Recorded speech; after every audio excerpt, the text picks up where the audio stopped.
Subscribe now. Press the bell icon. Never miss an update. If you like videos, please like and share your friends and family. Good morning all. Mrunmayee Joshi here, and in today's spoken English session we are going to visit personal pronouns because they are very important in making sentences. तर नमस्कार, मी मृण्मयी जोशी बोलते आहे आणि आजच्या आपल्या spoken इंग्लिशच्या सेशनमध्ये आपण व्यक्तिगत सर्वनाम कसे वापरायचे ते पाहणार आहोत. So as you all know, pronouns. What are pronouns? We have visited pronouns when we first started learning grammar. That is when we covered pronouns. Afterwards we had covered pronouns.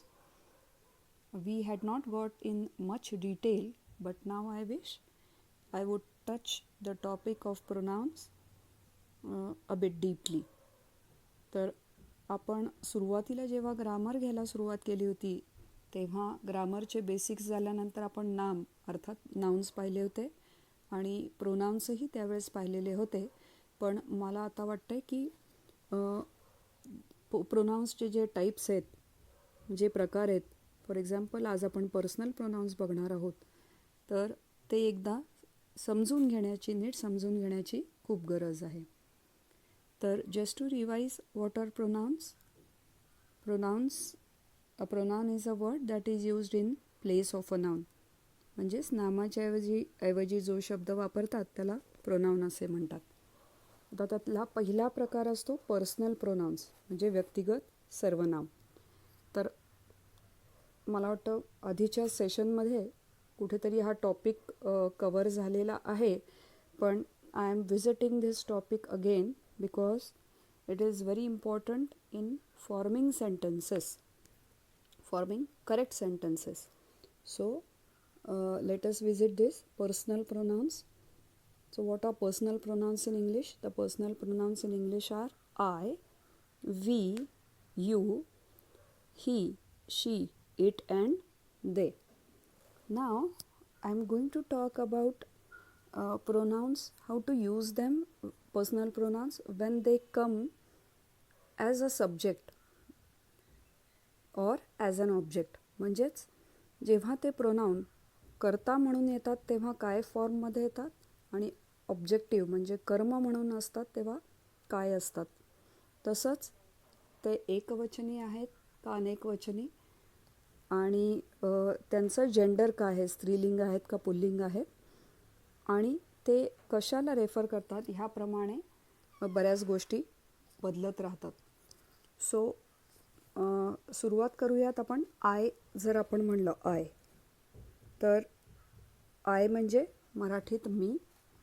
So हे जेव्हा मी subjective म्हणून मी वापरते, म्हणजे जेव्हा कर्ता मी असतो मराठीतला मी, तेव्हा I असं आपण वापरतो. For example, I play cricket, me cricket खेळते. तर हे आय कधी मी वापरलं जेव्हा सब्जेक्टिव्ह आहे. आणि हेच जेव्हा कर्म म्हणजे ऑब्जेक्टिव्ह जेव्हा असतं तेव्हा मी म्हणजे मराठीत ज्याला मला असं म्हणतात तसं वापरलं जातं. कसं म्हणजे थोडक्यात, cricket is played by me. आले लक्षात? म्हणजे we will not say cricket is played by I. It is never so. Why? Because when the personal pronoun I is used as a subject, it has to be used as I only, and when it is used as objective, it becomes me, me. Now, this is singular in number. एकवचनी असतं ते आणि हे स्त्रीलिंगी अथवा पुल्लिंगी असू शकतं. जेव्हा म्हणजे मी स्त्री म्हणून बोलते तेव्हा I चा रेफरन्स स्त्रीलिंगी होतो. जेव्हा एखादा पुरुष ते म्हणतो किंवा पुल्लिंगी म्हणून असतं तेव्हा द जेंडर इज मेल. आणि what does it refers to? म्हणजे the person speaking. It refers to the person speaking, ज्याला आपण फर्स्ट पर्सन म्हणतो, प्रथम पुरुष. तर पर्सनल प्रोनाऊन आय जे आहे ते आय आणि सब्जेक्टिव्ह असेल तर आय असतं, ऑब्जेक्टिव्ह असेल तर मी असतं, एकवचनी असतं, सिंग्युलर असतं आणि it is used for both the genders and it is used Wien the person speaking is the first person किंवा प्रथम पुरुष. मी त्याचं एक्झाम्पल असं दिलं होतं की आय प्ले क्रिकेट. इथं आय सब्जेक्टिव्ह, ऑब्जेक्टिव्ह येईल, क्रिकेट इज प्लेड बाय मी. आता आपण पुढचं प्रोनाउन बघूया वी, WE. वी हे जे प्रोनाउन आहे ते त्याचा मराठीत त्याला म्हणतात आम्ही. आणि जेव्हा सब्जेक्टिव्ह असतं तेव्हा वी म्हणतो आणि जेव्हा ऑब्जेक्टिव्ह ते होतं तेव्हा त्याचा वापर असा केला जातो. आणि हे आहे प्लुरल म्हणजे अनेक वचनी आहे आणि स्त्रीलिंगी अथवा पुल्लिंगी दोन्ही जेंडर्स करता हे वापरलं जातं. आणि परत हे it refers to the person speaking, that is first person म्हणजे प्रथम पुरुष. तर एखादं वाक्य बघूया सब्जेक्टिव्ह ऑब्जेक्टिव्ह पर्सनल ह्या प्रोनाउनचं. We went to the park. इथं आम्ही बगीच्यात किंवा पार्कमध्ये गेलो, त्यामुळे इथं वीचा वापर केला, सब्जेक्टिव्ह होतं ते. आणि gifts were given to us म्हणजे आम्हाला गिफ्ट म्हणजे प्रेझंट जे आहे बक्षीस या अर्थाने ते मिळालं. वर गिवन टू अस हे ऑब्जेक्टिव्ह असल्यामुळे वीचं झालं अस. ओके. तसंच सेकंड पर्सनमध्ये आपण कसं बोलणार म्हणजे जेव्हा आपण it refers to the person spoken to, हे आपण दुसऱ्याबद्दल बोलतो आहे अर्थात द्वितीय पुरुष, तेव्हा पर्सनल प्रोनाउन आहेत you in singular and you in plural. म्हणजे काय ते आपण बघूया. YOU म्हणजे तू. You go to your classroom. आता हे जेव्हा मी सिंग्युलर म्हणून वापरते तेव्हा तू तुझ्या वर्गात जा. आणि you all go to the classroom म्हणजे तुम्ही सर्व तुमच्या वर्गात जा. You all go to your classroom. तर हे थोडक्यात हे सिंग्युलर जेव्हा आपण वापरतो तेव्हाही यूज असतं, प्लुरल जेव्हा वापरतो तेव्हाही यूज राहतं. ते आपल्याला वाक्याच्या रचनेवरनं कळतं की हे सिंग्युलर आहे का प्लुरल आहे.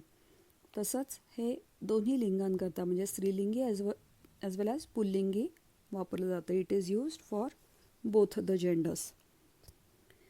Next is he, she, it. He म्हणजे तो, शी म्हणजे ती आणि इट म्हणजे ते. आता आपण जेव्हा मेल रेफर करतो जेंडर तेव्हा आपण ही वापरतो. सब्जेक्टिव्ह असेल तर जे he went to play cricket आणि ऑब्जेक्टिव्ह असेल तर हिम वापरतो म्हणजे त्याला. Give the book to him. Okay. Him म्हणजे त्याला and it refers to gender male. आणि हे त्याचा नंबर कुठला असतं, कुठलं वचन असतं हे, तर हे असतं एकवचन. And then we are talking about the person which is spoken about म्हणजे थर्ड पर्सन ज्याला म्हणतात तृतीय पुरुष. आता ही जेव्हा मी म्हणते तेव्हा ते मेल असतं. जेव्हा आपण शी असं म्हणतो ते असतं female, SHE.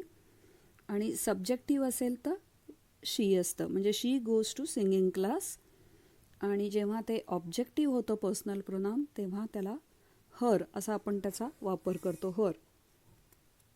Give the book, give her the book किंवा गिव्ह इट टू हर हे अर्थातच सिंग्युलर वापरलं जातं आणि आपण बोलतोय तृतीय पुरुषाबद्दल, थर्ड पर्सनबद्दल. आता इट हे जे पर्सनल प्रोनाउन आहे ते सब्जेक्टिव्ह आणि ऑब्जेक्टिव्ह दोन्हीसाठी इटच राहतं. जसं आपण यूबद्दल बोललो होतो ते सिंग्युलर असतं आणि ते वस्तूकडे त्याचा निर्देश असतो. आणि it is the thing spoken about third person. म्हणजे it is important that you listen किंवा it will rain today. Did you look for it in the closet. It हे थिंग झालं. Did you look for it in the closet असं आपण म्हणलं की it म्हणजे ते, जेव्हा सब्जेक्टिव्ह असेल ते किंवा त्यांना. तसंच आणखीन एक पर्सनल प्रोनाउन आहे दे. दे म्हणजे जेव्हा सब्जेक्टिव्ह असेल तेव्हा ते या अर्थाने. They went to play football. ते फुटबॉल खेळायला गेले. हे सब्जेक्टिव्ह जेव्हा होतं तेव्हा ते दे असतं, आणि जेव्हा ते ऑब्जेक्टिव्ह असतं म्हणजे कर्मच्या रूपात येतं तेव्हा आपण त्यांना देम असं संबोधतो. द बुक्स वर डिस्ट्रीब्युटेड टू देम. त्यांना पुस्तकं दिली गेली. आता हे दे आणि देम हे दोन्ही आहेत प्लुरल, आणि त्यांचं जेंडर मेल फिमेल अथवा नॉन पर्सनल म्हणजे थिंग्सही असू शकतं. And now we are referring to the person or thing which is spoken about. It is the third person, that is तृतीय पुरुष. तर थोडक्यात आपण पर्सनल प्रोनाउन्स पाहिले I, we, you, he, she, it and they. तर सरावानी आपल्याला कळत राहतं ह्यांचा वापर पर्सनल प्रोनाउन्सचा कसं करायचा. आणि so that's why English making English sentence making जे आहे that session is very important. So that is all for today's spoken English. We have covered व्यक्तिगत सर्वनाम म्हणजेच पर्सनल प्रोनाउन्स. थँक्यू.